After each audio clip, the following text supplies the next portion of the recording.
एक शख्स है, उसके दांत में लगातार दर्द होता है। वो डॉक्टर के पास जाता है और अपना दांत दिखाता है, लेकिन उसे रिलीफ नहीं मिलता है। इसके बाद वो दूसरा डॉक्टर चेंज करता है, लेकिन लगातार दर्द बढ़ता जाता है।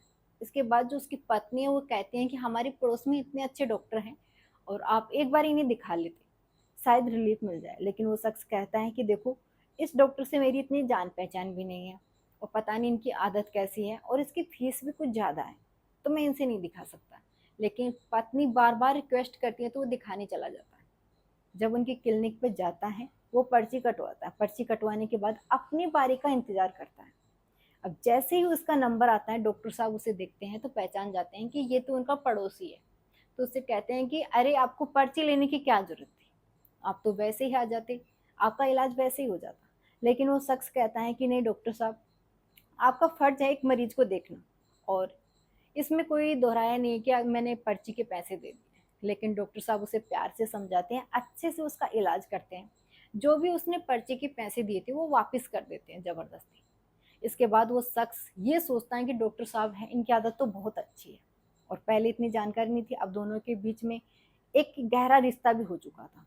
वह शख्स डॉक्टर साहब से कहता है कि अगर भविष्य में आपको कभी मेरी ज़रूरत पड़ी तो मुझे याद करना। तो डॉक्टर साहब कहते हैं कि क्यों नहीं, ज़रूर याद करेंगे। आखिर एक पड़ोसी तो पड़ोसी के काम आता है।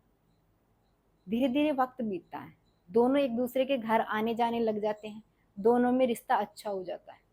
एक दिन डॉक्टर साहब उस शख्स को कहते हैं कि क्या तुम मेरे लिए कत्ल कर सकते हो। वो शख्स ये कहता है कि अरे, आपके लिए एक कत्ल तो क्या, मैं कई कत्ल कर सकता हूँ। डॉक्टर ये बात सुनकर के खुश हो जाता है। लेकिन जो ये कत्ल करता है वो शर्मसार कर देने वाला होता है। और जब ये कत्ल करता है, ये न्यूज में, अखबार में, हर जगह इसकी चर्चा होती है। ये सच्ची घटना कर्नाटक के तुमकुरु जिले की है। दरअसल वहां पर एक कुत्ता है, एक हाथ अपने मुंह में लेकर के चारों तरफ मोहल्ले में घूमता है। जब आस पड़ोस के लोग देखते हैं कि उसके हाथ मुंह में है, तो वे सोचते हैं कि ये किसका हाथ है।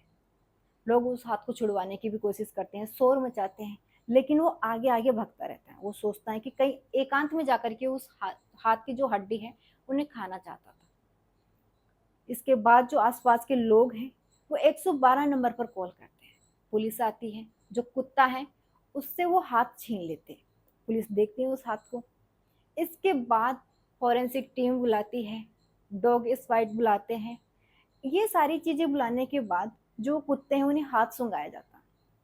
इसके बाद कुत्ते 5 किलोमीटर के अंदर घूमते रहते हैं चारों तरफ, और 5 किलोमीटर के अंदर लगभग 18 टुकड़े वो ला करके रख देते हैं कुत्ते। उसमें पूरा शरीर बन जाता है। उससे पता चलता है कि ये एक महिला है। दरअसल जो वो हाथ था उसमें भी एक अंगूठी थी, उससे भी पता चल रहा था कि ये एक महिला है। लेकिन उसका सर अभी भी गायब था। सर के जरिए पता चल सकता था कि आखिर ये महिला है कौन। अब पुलिस के सामने बहुत बड़ी चुनौती। लेकिन पुलिस ने हर जगह जो आसपास के थाने हैं उनमें भी ये भेज दिया था संदेश कि अगर किसी भी महिला की गुमशुदगी की रिपोर्ट दर्ज हुई है तो आप हमें बताओ।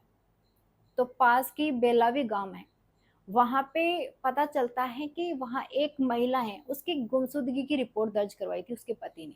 उसके पति का नाम वासुदेव था और वो कारपेंटर का काम करता था।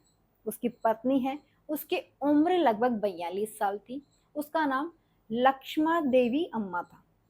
जब ये सारी चीजें पता चलती हैं तो जो वो शख्स है, कारपेंटर था, उसे बुलाया जाता है। जो ये 18 टुकड़े हैं वो उसे दिखाए जाते हैं। वो देखते ही पहचान जाता है, क्योंकि वो अंगूठी है उसके जरिए वो पहचान जाता है कि ये इसकी पत्नी की अंगूठी है। लेकिन अभी भी सवाल ये था कि इसका सर कहाँ है, आखिर ये सब किसने किया है।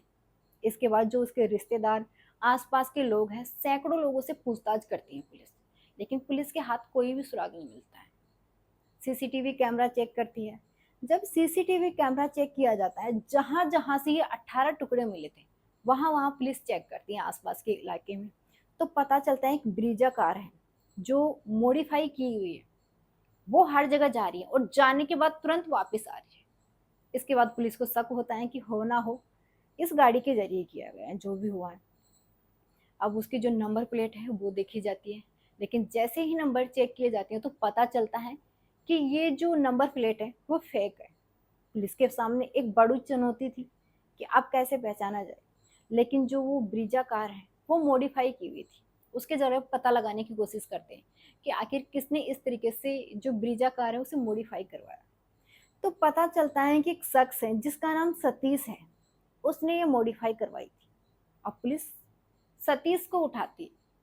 जब सतीश को उठाती है तो पूछताछ करती है कि ये तुम्हारी गाड़ी है। तो वो कहता है कि ये मेरी गाड़ी नहीं है और ना ही मेरी गाड़ी की ये नंबर प्लेट है। लेकिन पुलिस कहती है कि ये नंबर प्लेट तो चेंज है, लेकिन जिस तरीके से मॉडिफाई करवाया था ये गाड़ी तुम्हारी है। लेकिन जैसे वो बात कर रहा था उसके पसीने आ रहे थे, वो घबरा रहा था।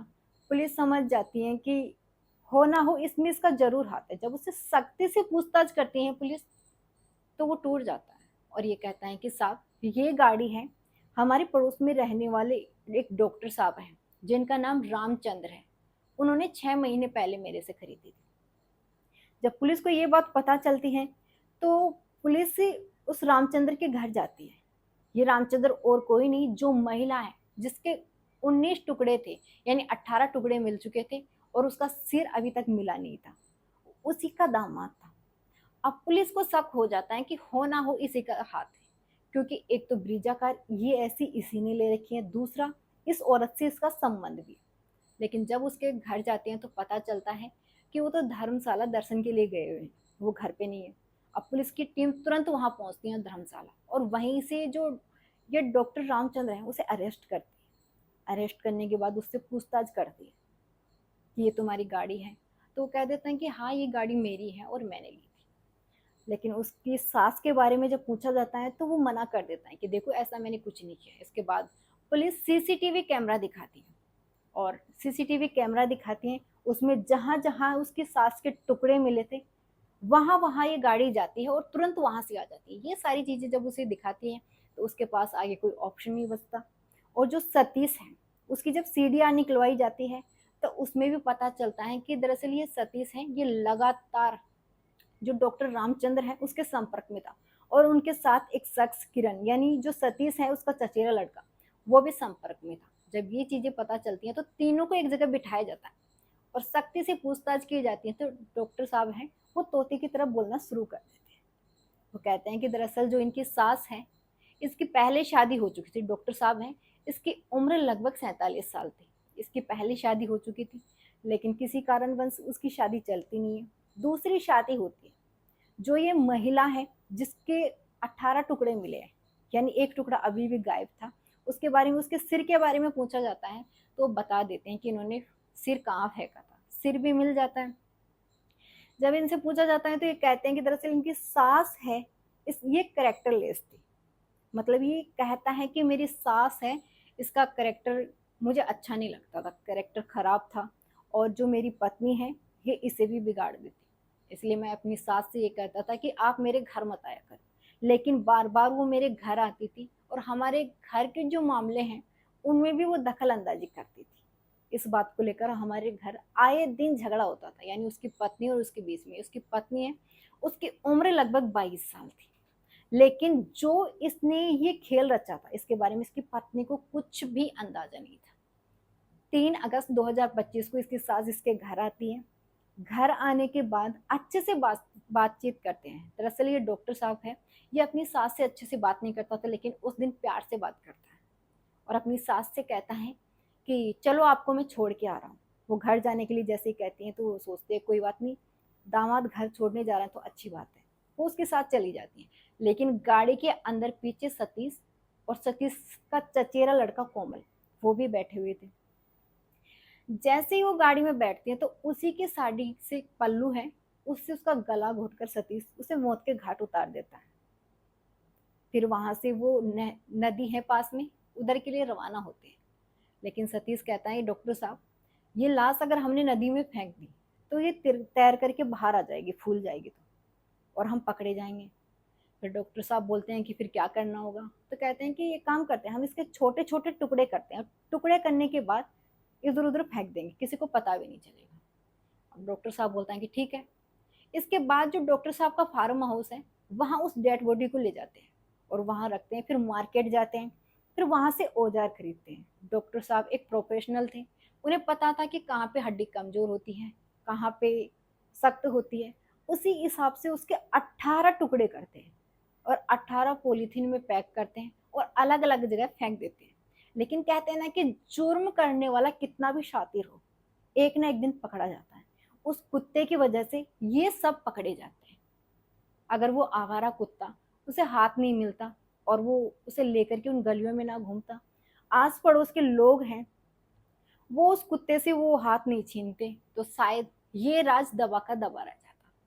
क्या हम रिश्तों पे भरोसा कर सकते हैं? जिस तरीके से एक दामाद ने अपनी सास के ये सब कुछ किया, यानी जिसने अपनी बेटी दी उसे, उसी के साथ ऐसा किया, तो हम किस पे भरोसा कर सकते हैं?